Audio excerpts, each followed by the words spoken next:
360 million years ago, Earth looked nothing like the planet you know. If you were somehow transported to the coastline of what would one day become Ohio, you would not recognize a single thing around you. No birds calling overhead. No trees casting shadows on the ground. No mammals. No reptiles. No insects buzzing in the heat. The land was a barren stretch of sand and low-lying plants, alien and featureless under a sky that was slightly more orange than the one we know today. But if you turned away from the shore and looked out at the water, that's where things would get truly unsettling. Because under those shallow, warm, subtropical seas, something had already taken over, something that had been perfecting itself for millions of years. Something so heavily armed, so precisely engineered for destruction, that nothing in the water, nothing was safe from it. And here's the part that should give you pause.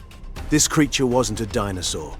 It wasn't a giant shark. It wasn't anything you've likely seen in a documentary before. It was a fish, an armored fish, the most dangerous thing that had ever lived up to that point in the entire history of vertebrate life on Earth. Its name was Dunkleosteus terrelli, and scientists have only recently begun to understand just how terrifying it actually was. But before we move forward, please take a second of your time and subscribe to this channel for more deep ocean documentaries. Now let's understand the world Dunkleosteus dominated. Because without that context, you cannot truly appreciate what we lost when it disappeared, or how completely it was erased from existence. The Devonian period stretched from about 419 to 359 million years ago. Scientists call it the Age of Fishes, and for good reason. This was the era when fish essentially ran the planet, not in the timid, darting away from everything sense that we associate with fish today. In the ruling, commanding, eating, whatever they wanted sense. Now, if you could somehow strap on a diving mask and lower yourself into the Devonian seas above what is now the American Midwest, the first thing you'd notice is the water itself. It's warm, clearer in the shallows than you might expect, and the light filters down through it in long green columns, illuminating a seafloor that looks, at first glance, almost like a coral reef, except it isn't. The structures rising from the bottom are not corals in any form you'd recognize. They are stromatoporoids, massive sponge colonies that have been slowly laying down calcium carbonate for millions of years, building entire reef systems that stretch for hundreds of miles. Between them grow rugged corals, strange and branching, shaped like nothing alive today. The seafloor is crowded with brachiopods, shelled filter feeders so abundant that in some places they literally carpet every surface. Trilobites, those ancient armored scavengers that had already been around for hundreds of millions of years, pick through the sediment below you. And cutting through the open water, above all of this, there are the ammonoids, creatures with elegant coiling shells propelling themselves with jet propulsion, their tentacles trailing behind them. For sheer biological richness, this reef system rivals anything on Earth today, and it had taken tens of millions of years to build. But here's what you'd notice if you stayed in the water long enough. Every creature in that reef is behaving in a very specific way. The smaller fish are staying close to the structure, darting into crevices. The larger animals are watching the open water. There is a kind of organized wariness to this ecosystem that tells you, without any ambiguity, that something out there in those green-lit shallows is hunting all of them. Now, the fish of the Devonian seas are not the fish we know. If you dipped a net into a modern ocean and one into a Devonian sea and compared what you pulled up, you would think they came from different planets. The Devonian was dominated by a group called the placoderms, and to call them simply armored fish sells them drastically short. Placoderms were an entire radiation of creatures, hundreds of species across 60 million years that shared one extraordinary feature, a joint between the head and the body that no other group of vertebrates has ever had before or since. Think about how you eat. Your lower jaw drops, your skull stays still. This is how every living vertebrate feeds, from a goldfish to a great white shark to you eating lunch right now. Placoderms did something completely different. When they opened their mouths, the entire skull tilted backward. The head lifted, the lower jaw dropped simultaneously. The result was a gape so wide, so sudden, and so powerful that it had no equivalent anywhere in the animal kingdom. For 60 million years, the placoderms were the dominant vertebrates on Earth. Different species filled every ecological role: bottom feeders, reef grazers, open water hunters. And sitting at the very top of this entire system, larger than anything else, more heavily armed than anything else,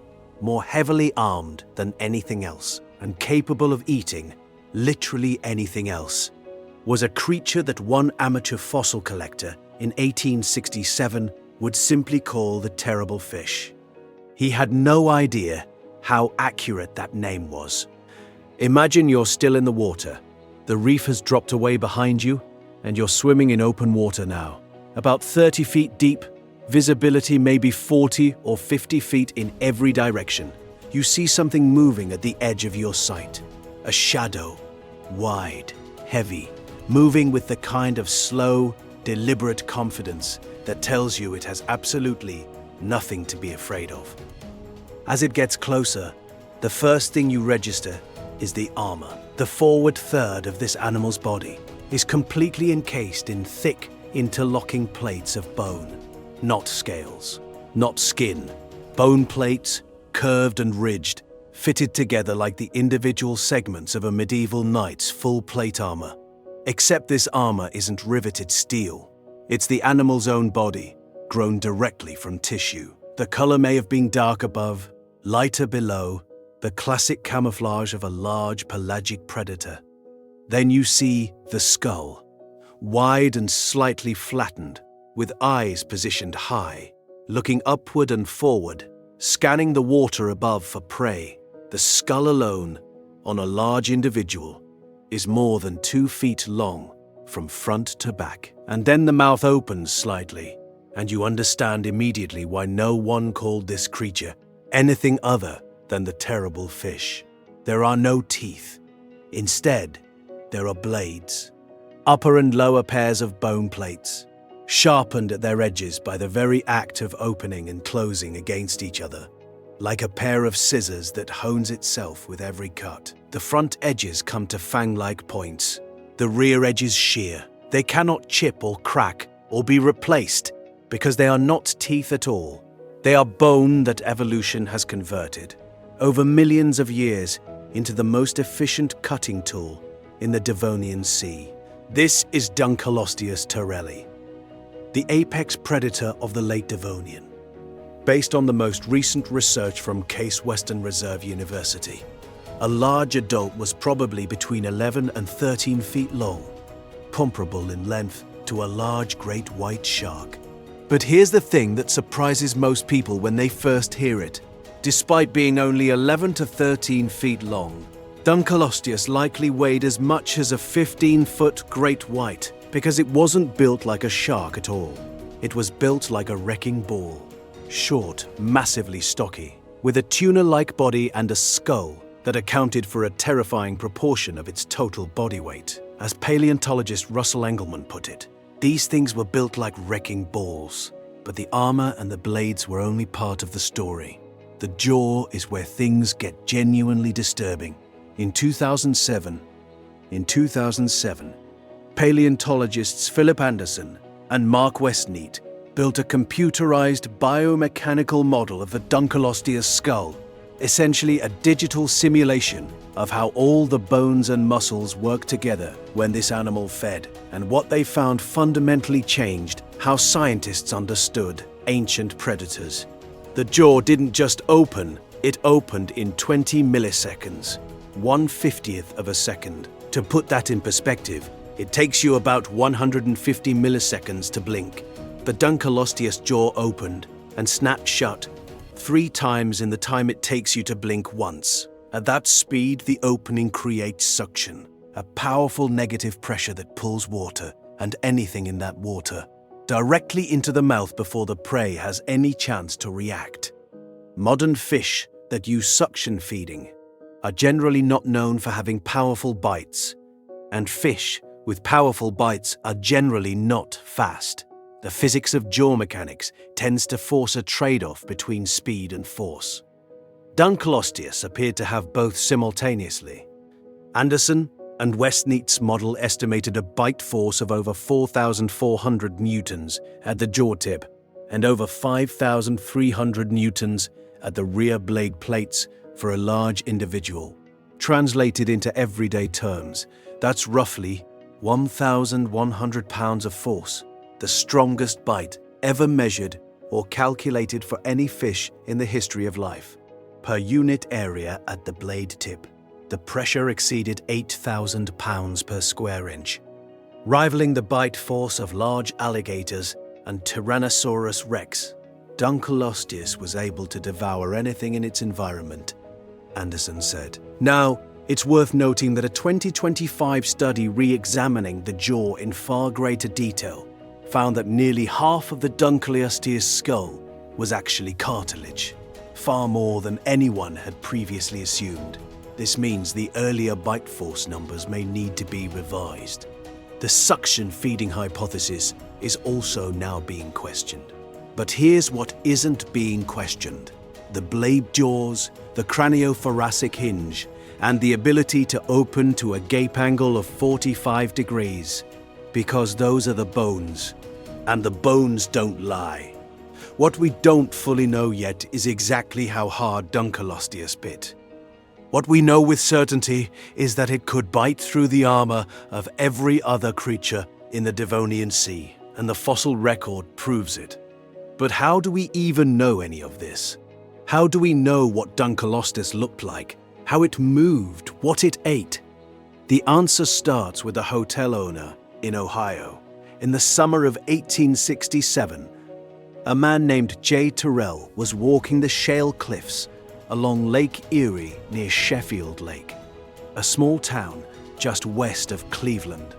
Terrell was an amateur fossil collector, and he was doing what he always did in his free time, scanning the dark grey shale of the cliff face for anything interesting.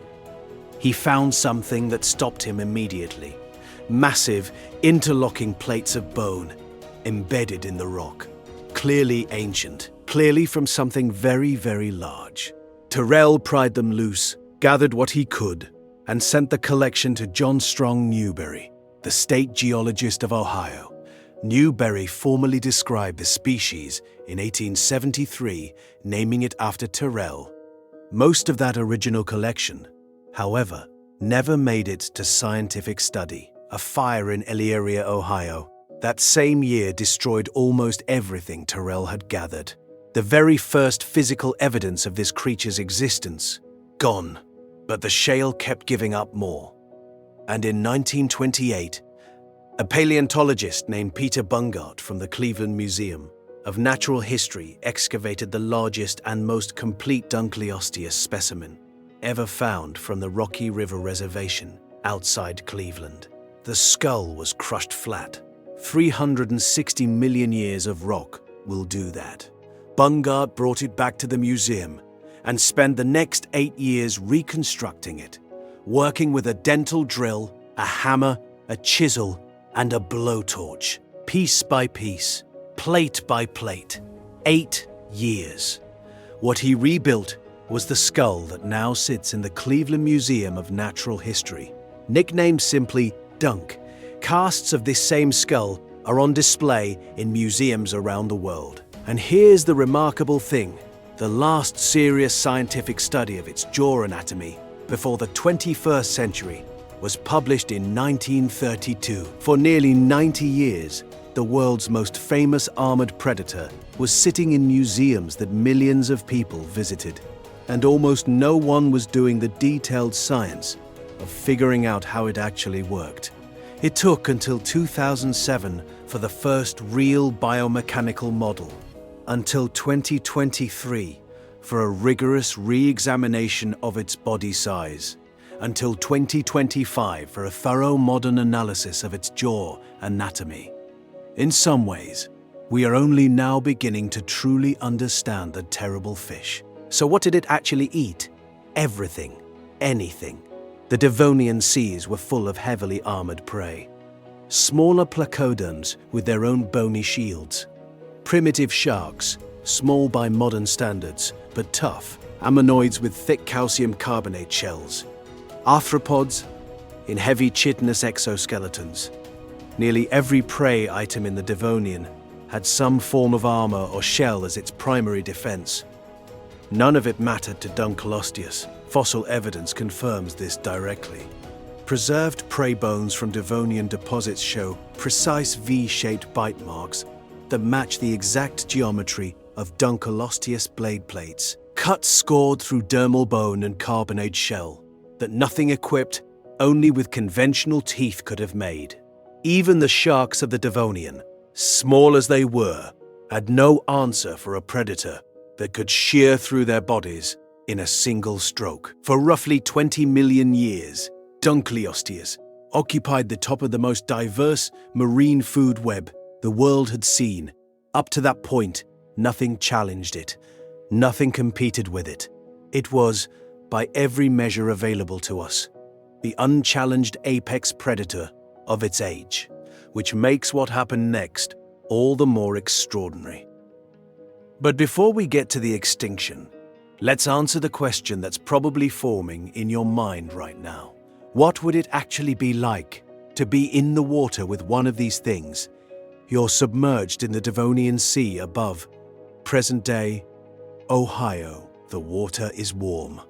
Warmer than the Caribbean today, maybe 85 to 90 degrees Fahrenheit. Visibility is decent in the shallows, where the reef gives you light. You can see the stromatoporoid mounds below you, the brachiopods crowding the ledges, the ammonoids moving lazily in the middle water column. For a moment, it almost seems beautiful. Then you notice the behavior of everything around you change. The smaller fish that had been picking at the reef surface vanish into crevices in the space of a second. All at once, as though someone threw a switch, the ammonoids drop lower, pulling their tentacles in close. Even the trilobites stop moving. Something is coming. You feel the pressure wave before you see it. A displacement of water that your body registers as a low building vibration. And then Dunkleosteus comes around the edge of a reef formation and it's already close. Too close. 30 feet, maybe less. At this distance, you can see every plate of the skull armor in detail. The ridges running along each bone section. The seam where the head plates connect to the trunk shield. The way the craniothoracic joint, that hinge between the skull and the body, sits like a loaded spring, ready to throw the entire head backward the moment it feeds. It sees you. Its eyes are positioned high on the skull, giving it an upward and forward field of view. You are directly in that field. It hasn't attacked, but it hasn't looked away either. And you are now intensely aware that the animal in front of you weighs roughly the same as a mid-sized pickup truck and has no natural predators in this ocean. If it decides you're worth investigating, you will have approximately 1/50th of a second to react to the jaw opening.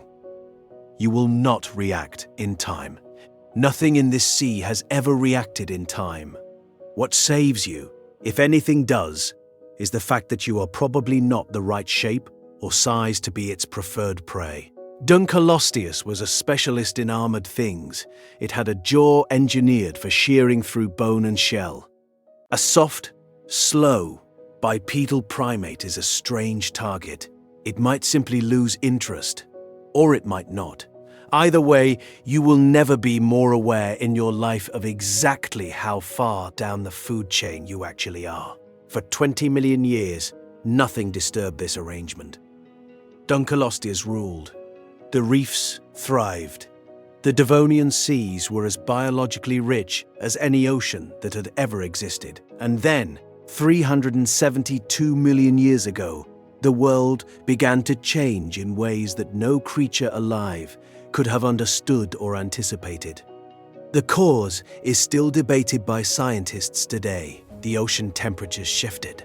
Sea levels rose and fell in cycles. And then, the most devastating development, oxygen, began draining from the seawater. Not quickly, not dramatically, just steadily, over thousands and then hundreds of thousands of years, spreading upward from the deep basins into the warm, productive shallows where the reefs had been building for tens of millions of years.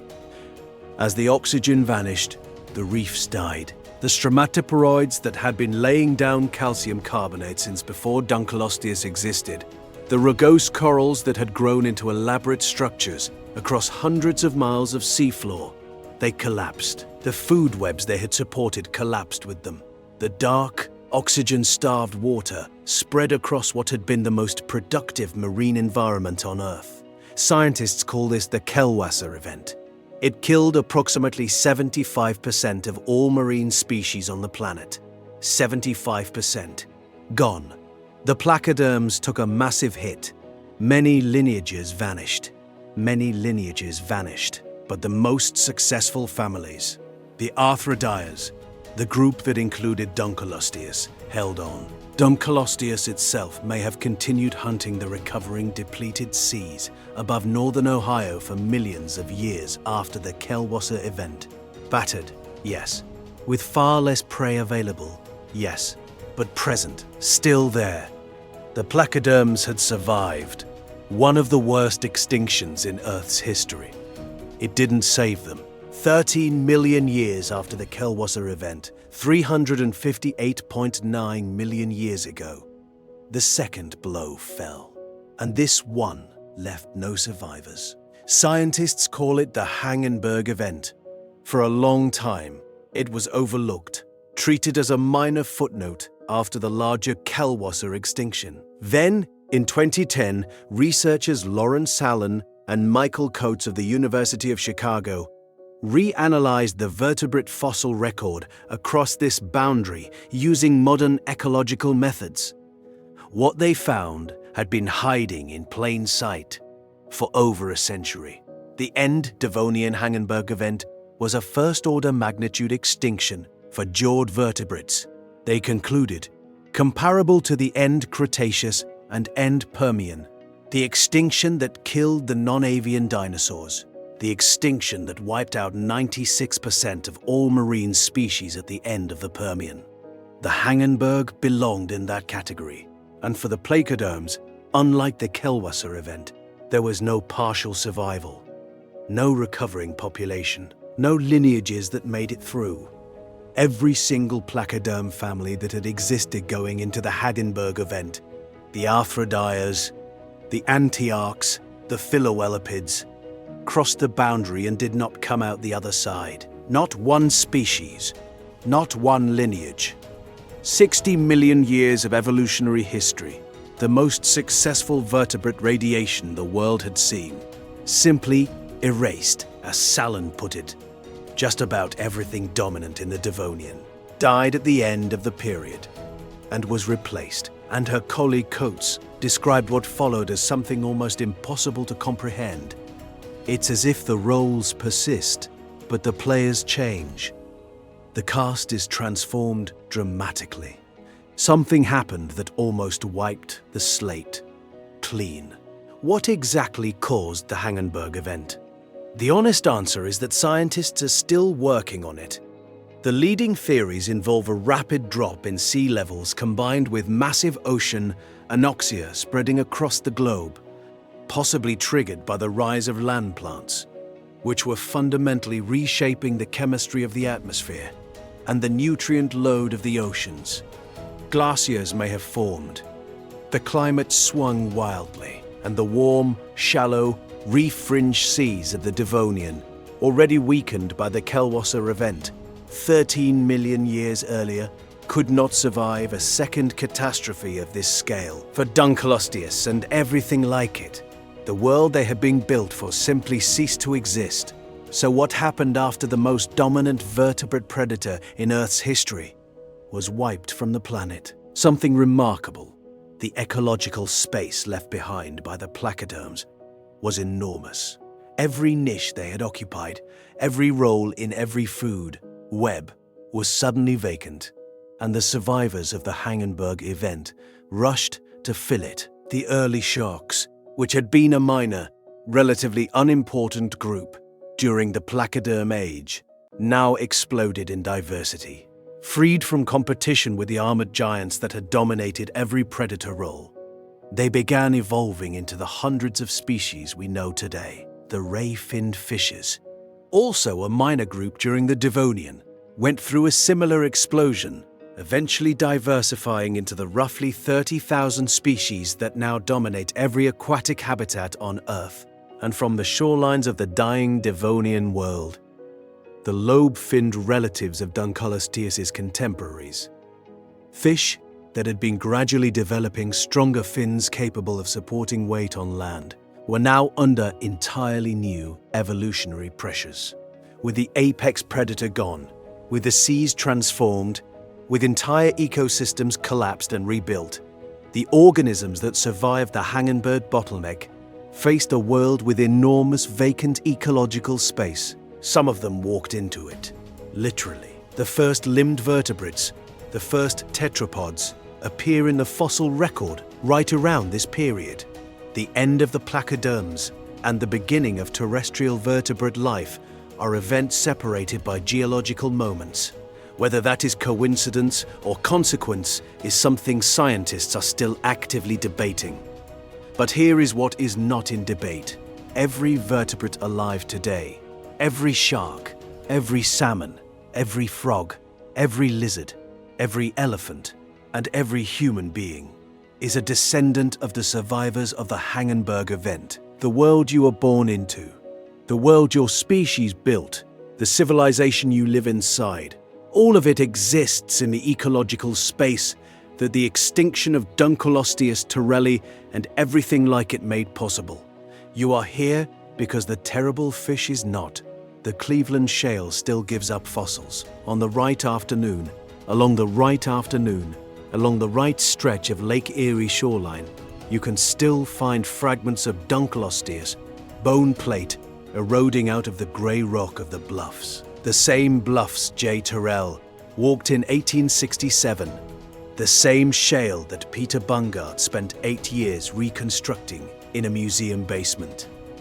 In 2020, the state of Ohio officially designated Dunkleosteus terrelli as its state fossil fish. The skull on display at the Cleveland Museum of Natural History is surrounded by school groups. Most weekday mornings, kids pressing up against the glass, trying to imagine something that no human eye has ever seen in the flesh. And there is still so much we don't know. We have never found a complete Dunkleosteus body. We do not know its color. We do not know exactly how hard it bit. We do not know whether it used suction feeding or relied entirely on its blade jaws. We do not know how long it lived, how it reproduced, or whether it was a solitary hunter or something more social. What we know is that for 20 million years, it was the most powerful thing in the water. And then, 358.9 million years ago, the world it had been built for ended, and it ended with it. The terrible fish, gone without a single descendant, and yet, in some strange way, responsible for the existence of everything that came after it, including you.